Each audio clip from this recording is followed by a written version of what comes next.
మేము పెట్టింది ఏంటంటే ప్రతి పంచాయతీలోనూ ఈ డిస్ప్లే బోర్డుని మీరు గ్రామసభ అయిపోయిన తర్వాత ఏ పనులు ఒప్పుకున్నాం, ఈ పంచాయతీ ఏ పనులకు ఒప్పుకుంది, ఎంత డబ్బు అలొకేట్ చేసింది ఏ పనులకి, ఇది గోడల మీదే కాకుండా సోషల్ మీడియా యువత కూడా ఏం చెప్పండి, మీ సోషల్ మీడియాలో ఇది మీరు డౌన్లోడ్ చేసుకోండి. ఇది డౌన్లోడ్ చేసుకొని మీరు భాగస్వామ్యం కావడానికి మీరు కూడా దీన్ని పదే దీన్ని చూసుకొని మీరు క్రాస్ చెక్ చేసుకోండి.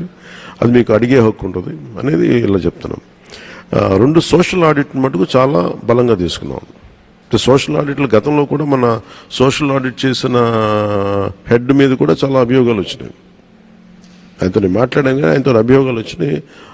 అందువల్ల ఆయన రిజైన్ చేయించేసాం. రకరకాల అభియోగాలు వచ్చినాయి. అంటే కొన్ని చోట్ల సోషల్ ఆడిట్లో ఏముందంటే పాపం సిన్సియర్గా పనిచేసే వాళ్ళని కూడా బెదిరించి వాళ్ళు చేయించకుండా చేయటం, కొంతమంది ఏమో పనులు చేయని వాళ్ళని చేత ఇట్లాగా అసలు కథలు చదివే కొద్దీ కొన్ని టీవీ సీరియల్గా పుంకాలుగా వస్తూ ఉంటాయి. అందుకనే we have a good team of panchayat officials, good team of panchayat అఫీషియల్స్ని పెట్టాం. పంచాయత్ వ్యవస్థ కానీ ఎన్ని డిపార్ట్మెంటల్ వ్యవస్థ ఎలా పనిచేస్తుంటే ఎవరైతే దాన్ని నడుపుతారో ఆ వ్యక్తి తాలూకు కమిట్మెంట్ బట్టి కింద అదే పర్క్యులేట్ అవుద్ది. సో నేనేం చెప్పానంటే పంచాయతీరాజ్ వ్యవస్థకి ఇది మేము చాలా నలిగి కష్టపడి ఇక్కడ దాకా వచ్చాం. The purpose of this entire elections is to bring transparency and accountability. జవాబుదారితనం తీసుకొస్తాం, పారదర్శకత తీసుకొస్తాం. దాంట్లో భాగంగానే మేము ఇది చేస్తాం, ఇలా చేయబోతున్నాం అని చెప్పాం. ఐ థింక్ అధికారులందరూ కూడా దాన్ని అర్థం చేసుకున్నారు. అండ్ వీఆర్ రెగ్యులర్గా దాన్ని మానిటరింగ్ చేస్తూ ఉన్నాం. ఇప్పుడు ఇందాక మీరు అడిగిన ప్రశ్నకి 6 నెలలు మనకి మన్రేగా పనులకి డబ్బులు ఇవ్వలేదు గత అంటే మేము రాగానే వచ్చిన 2 నెలల్లోపే 2,000 కోట్లు ఆగస్టు 8కి 2,000 కోట్ల రూపాయలు విడుదల చేసామండి.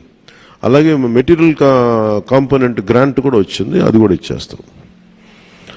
అంటే ఇదేముందంటే కేంద్రం ఎవరు వచ్చిన బ్యాంక్స్ కానీ లోన్స్ వాళ్ళు ఒకటే అడుగుతుంది ఏంటంటే మీరు పేమెంట్ చేస్తారు, మీరు నిలబడతారు అంటే మాకు it's all about trust issues. ఇవన్నీ వచ్చిన డబ్బులు మీరు దుర్వినియోగం చేసి అటు వెళ్ళిపోతాయి అంటే మాకు భయం ఉంటుంది.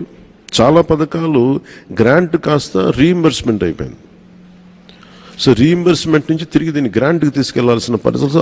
ఆ ట్రస్ట్లో భాగంగానే we have to create a social trust, trust between lender and Lendi. ఈ వీడియో నచ్చితే లైక్ చేయండి. అలాగే మా ఛానల్ ని ఫస్ట్ టైం కనుక చూస్తున్నట్టయితే ఇప్పుడే సబ్స్క్రైబ్ చేసుకుని పక్కనే ఉన్న గంట సింబల్ ని యాక్టివేట్ చేసుకోండి. అప్పుడే మేము పెట్టే ప్రతి వీడియో మీకు నోటిఫికేషన్ గా వస్తుంది. అలాగే ఈ వీడియో పూర్తిగా చూసినందుకు ధన్యవాదాలు.